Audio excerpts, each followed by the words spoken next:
Welcome to வித்யா ஸ்ரீதர். பார்த்தீங்கன்னா இன்னைக்கு Chitra Pournami special day. என் பெரிய பொண்ணோட வந்து பர்த்டே இன்னைக்கு தான் வந்து நட்சத்திரம் இன்னைக்கு தான் பர்த்டே. இட்லி மாவு வந்து தீந்துருச்சு. ஸோ வந்து அதை அரைக்கிறதுக்காக அரிசிலாம் ஊற வச்சிருக்கேன். அதுக்கு தான் இந்த கிரைண்டரை வந்து கழுவிட்டு இருக்கேன். கிரைண்டர் கலை வந்து எல்லாம் கழுவி எடுத்து வச்சுட்டு இருக்கேன். அப்புறம் பார்த்தீங்கன்னா இன்னைக்கு முருங்காய் சீசன், நிறைய முருங்காய் கிடைச்சது. ஸோ அதனால அதை வச்சு மசாலா முருங்காய், அதாவது முருங்காய் கிரேவின்னு சொல்லலாம், இல்லை வந்து மசாலா முருங்காய் அப்படின்னு சொல்லலாம். அதை தான் வந்து இப்போ செய்ய போறேன் நான். வாங்க எப்படி செய்யலாங்கிறத பார்ப்போம்.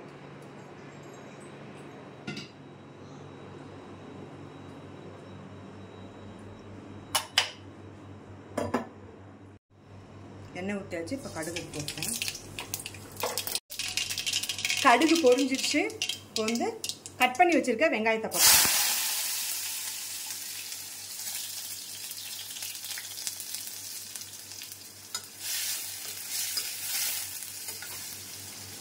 கருவேப்பிலை கொத்தமல்லி சேர்த்துக்கலாம்.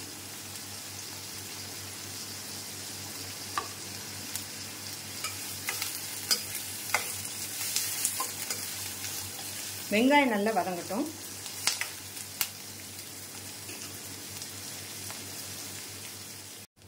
வெங்காயம் இப்போ நல்லா வதங்கிருச்சு. இப்போ வந்து கட் பண்ணி வச்சிருக்க தக்காளி இதில் சேர்த்துக்கலாம்.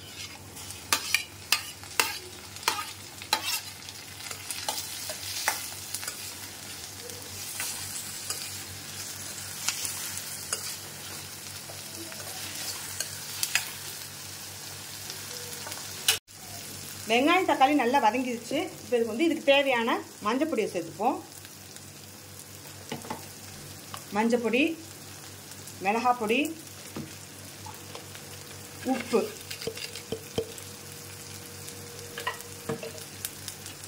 இதெல்லாம் வந்து சேர்த்து நல்லா கலந்து விட்டுறலாம்.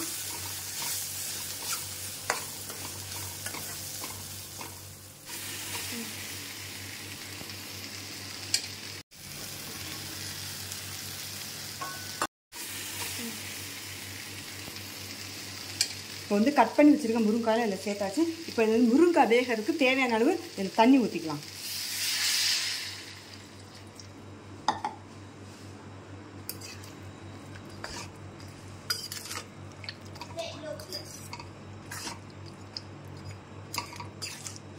இப்போ இதில் வந்து தண்ணி ஊற்றியாச்சு.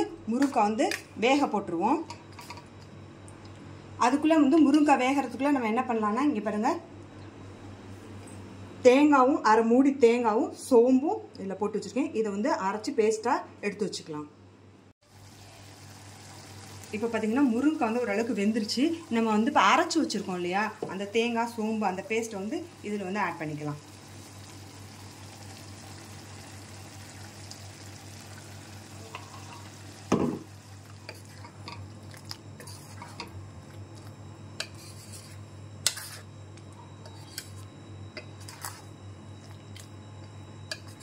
இப்போ இந்த மசாலாவோட சேர்ந்து முருங்காய் வந்து நல்லா கொதிக்கட்டும். அப்புறம் பார்ப்போம்.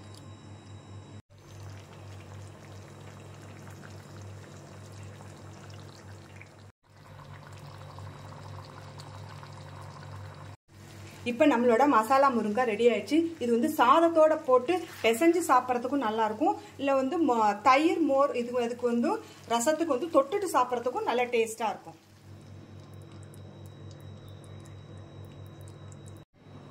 அவ்வளோதாங்க. இப்போ 15 மினிட்ஸில் வந்து மசாலா முருங்காய் ரெடி ஆயிடுச்சு. இப்போ அடுத்தது வந்து நாங்கள் இட்லி மாவு அரைக்கணும் எல்லாம் எடுத்து வச்சிருந்தோம் இல்லையா, அந்த வேலையை வந்து ஸ்டார்ட் பண்ணணும். தேங்க்ஸ் ஃபார் வாட்சிங். இந்த வீடியோ உங்களுக்கு ரொம்ப பிடிச்சிருக்கும்னு நினைக்கிறேன். பிடிச்சிருந்தா லைக் பண்ணுங்கள், ஷேர் பண்ணுங்கள் அண்ட் கமெண்ட் பண்ணுங்கள். தேங்க்ஸ்.